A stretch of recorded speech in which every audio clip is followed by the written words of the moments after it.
Corona की मार के बीच कहीं से भी राहत नहीं है। पेट्रोल अपनी कीमतों में सेंचुरी लगा चुका है। खाने का तेल भी सबका बजट बिगाड़ रहा है।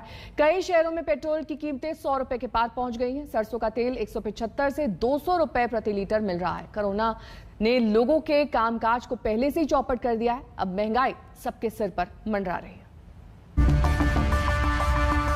गजब टाइम चल रहा है। लॉकडाउन की मार, मंदा कारोबार, बेरोजगारी भारी, खाली जेब और महंगाई की तो पूछिए ही मत।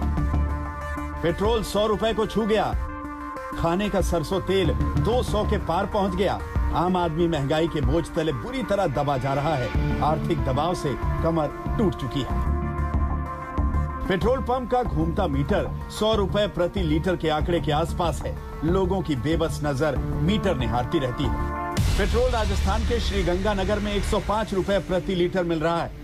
मुंबई में 100 रुपए 23 पैसे, जयपुर में 100 रुपए 44 पैसे, भोपाल में 102 रुपए 4 पैसे, चेन्नई में 95 रुपए 51 पैसे, दिल्ली में 93 रुपए 94 पैसे, कोलकाता में 93 रुपए 97 पैसे, लखनऊ में 91 रुपए 41 पैसे, पटना में 96 रुपए 10 पैसे पर पहुंच गया है। जब 5 राज्यों में विधानसभा चुनाव चल रहा था तब लंबे समय तक पेट्रोल और डीजल की कीमतें स्थिर रहीं, लेकिन नतीजों के बाद 4 मई से ऑटो फ्यूल के भाव में तेजी का दौर शुरू हो गया, जो लगभग हर रोज रिवाइज होता है। यानी हर रोज तेल की कीमत कुछ बढ़ जाती है। विपक्ष का आरोप है कि चुनाव के वक्त जानबूझकर दाम कम किए गए और अब जनता छला हुआ महसूस कर रही है। इसी तरह रेट बढ़ता रहेगा, थोड़ा रेट पे ध्यान देना चाहिए गवर्नमेंट को कि भाई नॉर्मल पब्लिक को दिक्कत ना हो। सरकार की व्यवस्था बिल्कुल ठप पड़ी हुई है।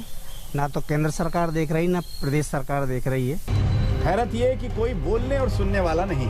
जनता पर बढ़ते बोझ पर सरकार में बैठे लोग बिल्कुल खामोशी की चादर ताने हुए हैं। पेट्रोलियम मंत्री धर्मेंद्र प्रधान चुप, वित्त मंत्री निर्मला सीतारमण खामोश।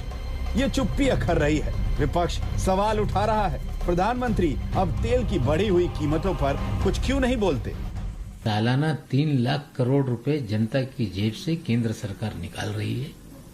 सीधे सीधे 3 लाख करोड़ की लूट सरकार बंद करे। मोदी सरकार देश के लिए हानिकारक है। देश को एक नाकाम, नाकारा और नासमझ सरकार का बोझ ढोते हुए मेरा देश भुगत रहा है। सिर्फ पेट्रोल डीजल ही नहीं, सरसों के बम्पर उत्पादन के बावजूद सरसों तेल की कीमतों में रिकॉर्ड बढ़ोतरी दर्ज की गई है। बाजार में 1 लीटर सरसों के तेल का दाम 175 रुपए तक पहुंच गया है। वहीं शुद्ध कच्ची घानी सरसों का तेल तो 200 रुपए लीटर बिक रहा है। सरकारी रिकॉर्ड के मुताबिक अप्रैल 2020 में 1 लीटर सरसों के तेल की औसत कीमत 117 रुपए 95 पैसे थी। मई 2021 में सरसों तेल की कीमत 163 रुपए 50 पैसे प्रति लीटर पहुंच गई। हालांकि बाजार में इसकी कीमत कहीं ज्यादा है। इसके साथ ही पेट्रोल डीजल के बढ़ते दाम की वजह से सामानों की ऑनलाइन डिलीवरी के महंगे होने का जोखिम अलग से पैदा हो गया। अप्रैल में थोक महंगाई की दर 10% के पार निकलकर 11 साल के उच्चतम स्तर पर पहुंच जाने से पॉलिसी धारकों समेत कारोबार जगत की चिंता बढ़ गई है। रिटेल महंगाई दर को लेकर एक दिलचस्प खुलासा एसबीआई की रिपोर्ट में हुआ है। अप्रैल के आंकड़ों में आई कमी पर एसबीआई के एक्सपर्ट्स का मानना है कि अप्रैल में खुदरा महंगाई दर मार्च से 5.52% से घटकर 4.29% पर आना दुविधा बढ़ाने वाला है। महंगाई दर में कमी की वजह खाने पीने के सामानों की कीमतों में आई गिरावट है, जबकि इसी दौरान ग्रामीण क्षेत्र संबंधी मूल महंगाई दर बढ़कर 6.4% पहुंच गई। वहीं पेट्रोल डीजल और स्वास्थ्य के मामले में महंगाई दर में सबसे तेज इजाफा हुआ।